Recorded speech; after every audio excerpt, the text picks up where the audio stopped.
Hello and welcome to Our American States, a podcast from the National Conference of State Legislatures. I'm your host, Ed Smith. Unfortunately, we are still seeing that people are experiencing heightened levels of burnout. Burnout was present before the pandemic. The pandemic accelerated it like many things and really amplified the effects of it. That was Dr. Melissa Furman, a trainer, coach, and consultant to professionals and businesses who's worked with legislative staff. Furman was a college professor and dean before founding her firm, Career Potential. Her expertise includes generational diversity, emotional intelligence, and leadership. She's my guest on this podcast, the second in a series focused on legislative staff, the aftermath of the COVID-19 pandemic, and how it changed the workplace. She addressed the persistent problem of burnout in the workplace, how leadership was critical to success during the pandemic, and some lessons to take away from the emergency. Here's our discussion. Dr. Furman, thanks for taking the time to do this. To start, I wonder if you could tell listeners a little bit about your background. Sure. Thank you for inviting me to participate. In regards to my background, I consider myself a recovering academic or recovering higher ed administrator because I was a business professor and assistant dean of a business school for almost 15 years. And I transitioned to starting my own business with the goal to share my knowledge and expertise with industry, different government entities, corporate America, nonprofit, in addition to sharing my expertise with students. So my business is called Career Potential. I provide consulting, speaking, training, and coaching services around my different areas of expertise, which include leadership development, organizational development as it relates to recruitment, retention, engagement, things like that, DEI, and emotional intelligence.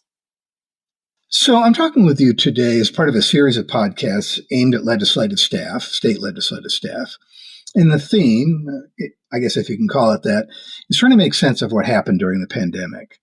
I know you talked with groups during that period about how to cope with the uncertain times then. I know you did a webinar with legislative staff on that topic. So I wonder if you could first talk just generally about what seemed to be the lasting effects of the pandemic in the workplace.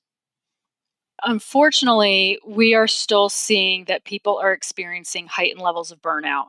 Burnout was present before the pandemic.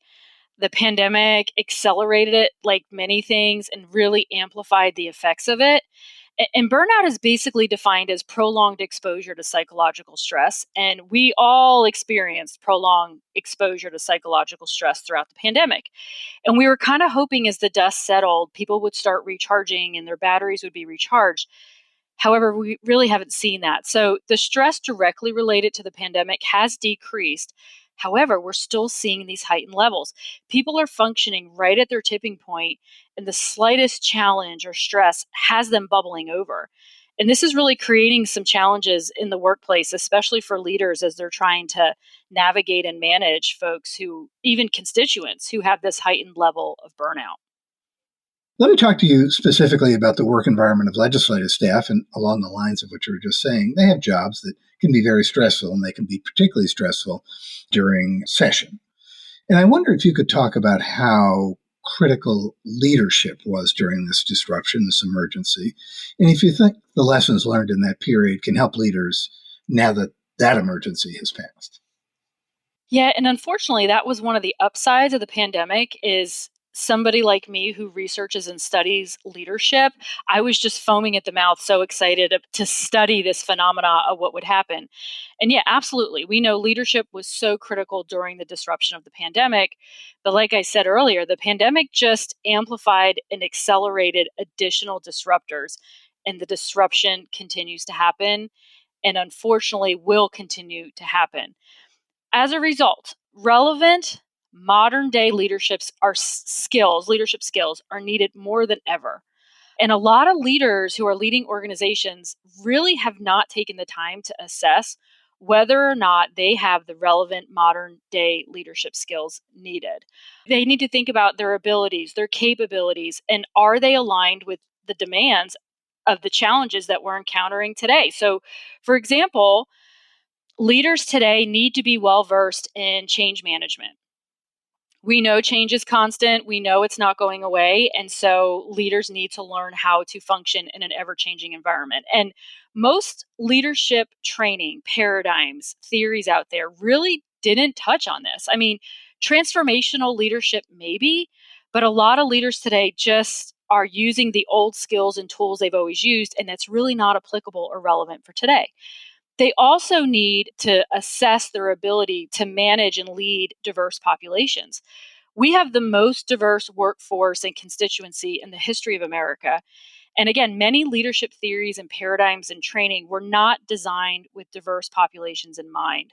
Most of them were designed for a very standardized group. And so, are leaders ready to lead in different ways to be more inclusive and to lead in this ever changing environment?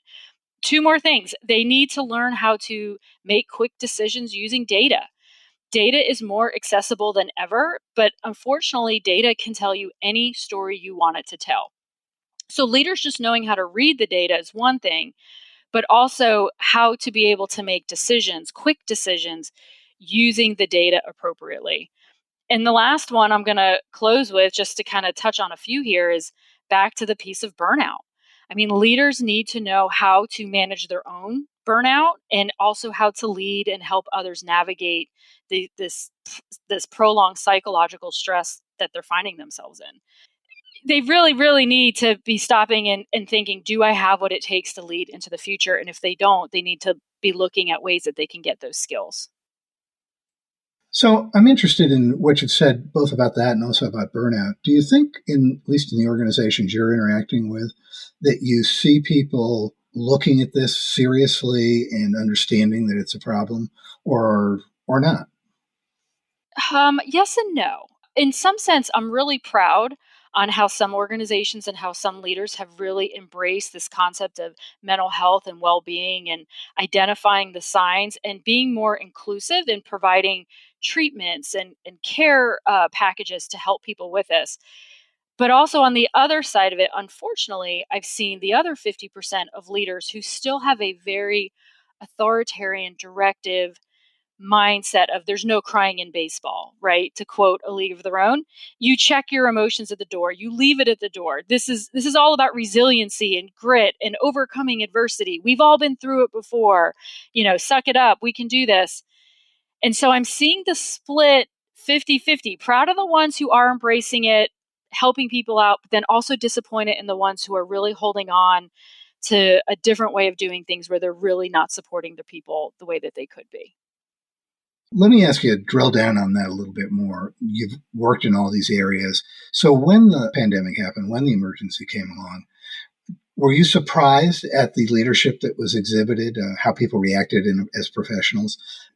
Were you either cheered or disappointed by how people reacted? Yeah, I mean, starting with the leadership, I will tell you, I was really impressed and proud on how many of our leaders rose to the occasion. And, leadership is easy when things are going well and everything's good. But when things get tough, the true leaders really rise to the occasion. And I was really impressed and proud on how they handled it. But again, we know some people just simply didn't have it. And I wasn't even necessarily disappointed. Some of them, it was expected. Now, if we boil it down to the professionals themselves, looking back, I am really impressed at the resiliency of people and professionals. We were faced with challenges we have never been faced with before. And some people have more grit than others and have more resiliency than others. But I was really impressed on how quickly we were able to adapt and figure out how to navigate the situation. Now, that could be a biased perspective because I was looking for it. I don't want to diminish that there may be some people who didn't make it through it and struggled. And it was a very stressful time. But overall, I am proud of the professionals and the professional behavior that people had throughout that time. Thanks, Dr. Furman. We'll be right back after this short break with the rest of our conversation.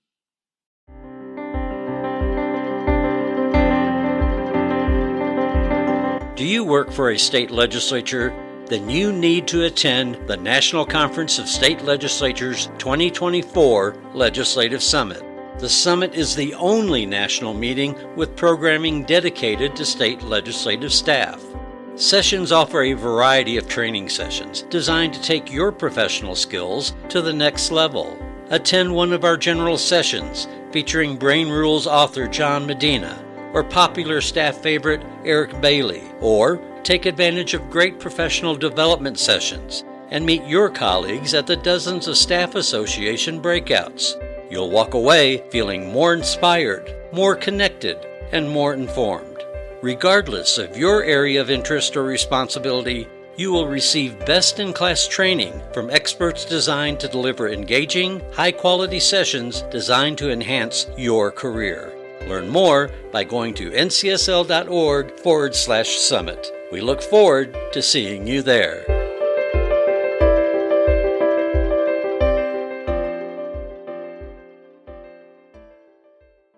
Let me ask you about, along the theme of burnout, coping with stress, people taking care of themselves. These were very common themes during the emergency.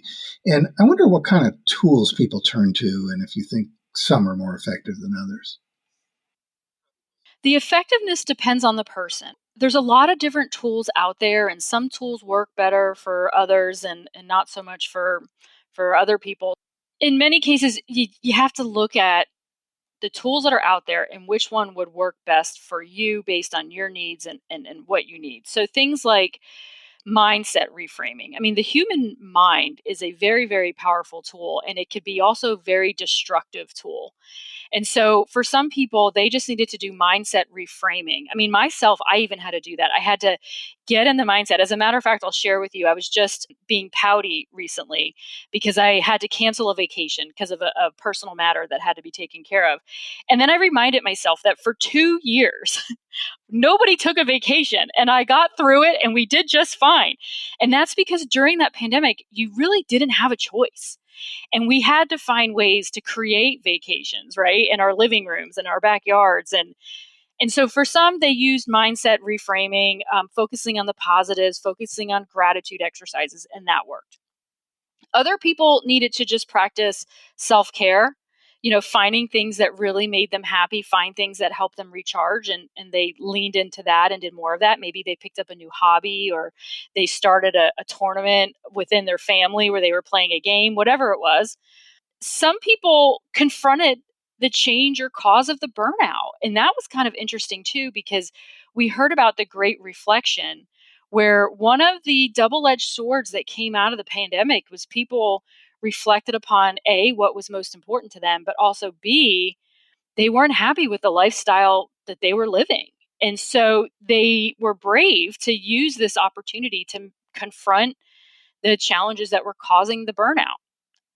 Some people sought out mental health, professional help. And I love that as a trained mental health counselor, because for the longest time, there's been this stigma of reaching out to help, and or help wasn't easily accessible. Well, now that we have showed proof of concept of telemedicine and online counseling and therapy, help is more accessible than it's ever been. And people found that to be very, very effective. Hopefully, they'll still use and employ and apply the same techniques they used throughout the pandemic and not be pouty like I was when I was upset that I had to cancel a recent vacation. And let me ask you this, in that sense where you talk about how the individual can try to deal with this, I wonder what workplace lessons you took away from the pandemic. This is what you do. You go in and you work with people in the workplace and try to help them to see a way to be more, I'm assuming here, to be more effective, maybe to be more empathetic, to create a better place to work. Were there things you learned during the pandemic that surprised you that going forward you may incorporate into how you talk to people about their workplace? 100%. I'm actually came up with a new topic that I'm talking about this year, and it's adaptability. We all knew adaptability was important before the pandemic hit, but now we know it's more important than ever, and it's going to continue to be important as we move forward. And when we're talking about adaptability, yes, there's individual adaptability. How comfortable is an individual with change and adapting to new things? And I'll share with you, most individuals are not wired to openly accept change. And so it does take some work. But more importantly, there are things that organizations can do to be more adaptable. And this is something that I'm out talking to people about, because change will continue to occur at an accelerated pace. It's not going away. It's the only thing that's constant. And you can have an organization full of individuals who are adaptable, but if the organization is not set up to embrace that, it's going to create some problems. So let me give you some specific things that organizations need to be thinking about. First one being organizational support. That's basically looking at whether or not organizations value employee contributions and genuinely care about employee well-being. So if an organization wants to be adaptable, which is going to be a necessity, they need to make sure that their employees feel cared about. The second, and there's 5, so I'm going to go through them rather quickly. The second one is that organizations need to have positive, what I call emotional health. There has to be a strong, positive mindset or feeling or morale about the organization. If you walk into an organization and people are being negative or they don't feel positive about the organization, the likelihood of the organization being able to quickly adapt in times of change and disruption is actually low. Okay, so let me talk about the third one. So first one being organizational support, people need to feel supported. Second one being emotional health, people need to have a positive feeling about their employer. And then the third one breaks it down a little bit more specifically as it relates to team support. So when people within these bigger organizations, you have little teams within them. And on that team, people need to feel comfortable in sharing their knowledge. They need to feel comfortable with openly discussing their opinions, and they need to feel supported when faced with challenges. So they need the organizational support to know the organization cares about them. They need to have a positive mindset as it relates to the organization. And now let's go on an even more micro level, that they need to feel like the team that they specifically work on supports them. Fourth one of the fifth is the work environment itself needs to encourage and support disruption and change. Specifically, leadership, your technology, your systems, your processes. Does the environment support change? And that's something that organizations, I think, quickly had a wake-up call when they came into the pandemic. Oh my gosh, we don't have the technology, or oh my gosh, we don't have the infrastructure to do this. So you need to have that to also be adaptable. And then the fifth one, and it's interesting, all 5 of these seem very similar, but if you really listen, there's nuances to them. But the fifth one is work stress. To truly be adaptable and to have employees who can quickly embrace change and quickly adapt, they can't have an unmanageable, unreasonable workload or work stress. Because having that additional stress is just extra weight on that workload.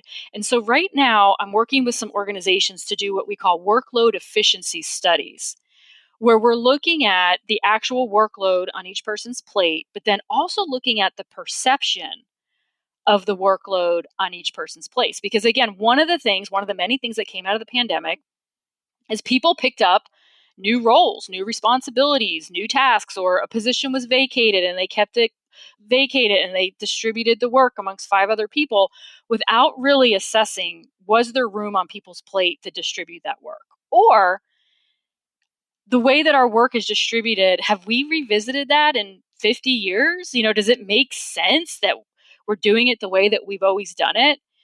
And so we have to be thinking about the work stress. And so those 5 things is what organizations and leaders of organizations need to be thinking about. Do they have those 5 things in place so they can say that their organization is truly adaptable and can adapt to any change that's thrown their way, which we know is coming. It's going to happen. I think we just got a 20-minute seminar here. What a great presenter you are and how efficient you are in presenting it. So, Melissa, thank you so much. I appreciate your time, and you have a good weekend. Great. Thanks. You too. I've been talking with Dr. Melissa Furman, founder of Career Potential, about what we learned about the workplace during the pandemic and how those lessons can help now. Thanks for listening.